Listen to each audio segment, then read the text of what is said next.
मिश्रा मोना। माननीय अध्यक्ष जी, आज आपने मुझे दो अनुपूरक पूछने का इस महत्वपूर्ण विषय पर मुझे मौका दिया है, आभार व्यक्त करती हूँ। माननीय अध्यक्ष जी, आज उत्तर प्रदेश में लगातार विश्वविद्यालयों से, डिग्री कॉलेजों से पारंपरिक पाठ्यक्रम बीए, बीएससी, बीकॉम आदि की डिग्री प्राप्त करने वाले भी छात्र, आज 50 लाख से भी ज़्यादा छात्र एनरोल हैं आपके पोर्टल पर। यानी हर साल जो युवा उच्च शिक्षा भी प्राप्त करता है वो रोजगार की तलाश में निकल पड़ता है। सबसे बड़ी जो आज समस्या आ गई है, मुझे नहीं पता कि ये जो नई आउटसोर्सिंग की जो नई परिभाषा तय करके सरकार ने, ज़्यादातर विभागों में कोई विभाग अछूता नहीं रह गया। शिक्षा हो, स्वास्थ्य हो, परिवहन हो, पर्यटन हो, हर विभाग में आउटसोर्सिंग की प्रथा चालू हो गई।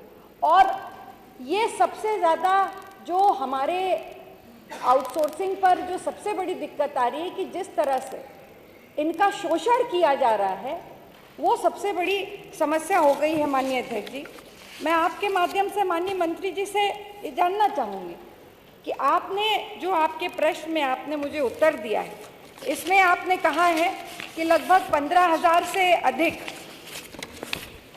आपने रोजगार मेले, 13,000 से अधिक रोजगार मेले आयोजित किए, जिसमें 15,96,000 अभ्यर्थियों को निजी क्षेत्र में चयनित किया गया। और ये आंकड़े आपने 2017 से 2031 तक के दिए हुए।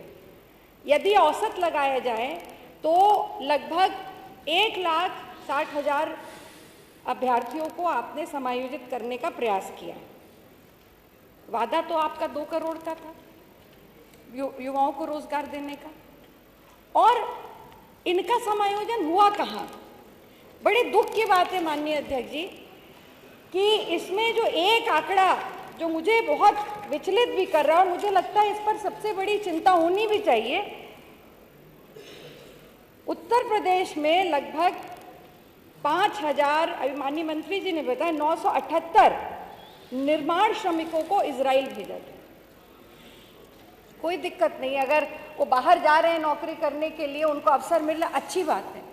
पर क्या इजराइल जैसे देश में जहाँ पे आंतरिक असुरक्षा है, क्या वहाँ पर उत्तर प्रदेश के बेटों को भेजना, क्या ये सही है? इससे अच्छा होता कि हम किसी अन्य देश में भेजते जहाँ पे उनका वो सुरक्षित रहते।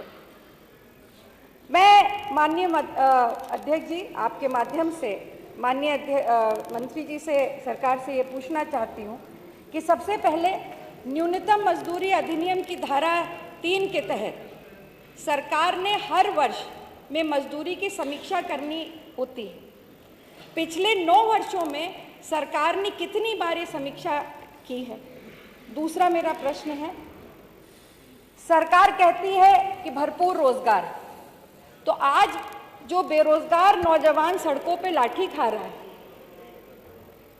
वो कहाँ से आया है? वो भी तो इसी प्रदेश का बेटा। आपने कहा कि अन्य प्रदेशों में उनको रोजगार के अवसर मिलते हैं और अगर उत्तर प्रदेश के लोग वहाँ नहीं पहुँचते तो वहाँ का उद्योग बैठ जाता है। गर्व है हमें कि हमारे उत्तर प्रदेश के श्रमिकों के हाथों में इतनी ताकत है। पर मैं पूछना चाहती हूँ कि उनको बाहर जाने की आवश्यकता क्यों पड़ रही है? और अगर उनको अपने उत्तर प्रदेश में ये अवसर मिले तो शायद वो और बेहतर कर पाए। तो क्या सरकार अपने ही प्रदेश में, चाहे वो विदेश में जाने पर जितना हम ध्यान दे रहे हैं या अन्य प्रदेशों में जाने के लिए उनको तैयार कर रहे हैं, क्या हम उनको यहाँ अवसर देंगे? और तीसरा माननीय तीसरा महत्वपूर्ण है, आपने कहा कि आउटसोर्सिंग निगम बनेगा। इसी सदन में माननीय नेता सदन ने घोषणा की थी इसकी, लगभग 5 से 6 महीने से, 5 से महीने से तो ऊपर हो गए। अगर ये अधिनियम बनना था, ये बनना था, तो अभी तक उसकी क्या कार्रवाई हुई, ये भी सदन को बताने का कष्ट करें। ये मेरे 3 पूरक है,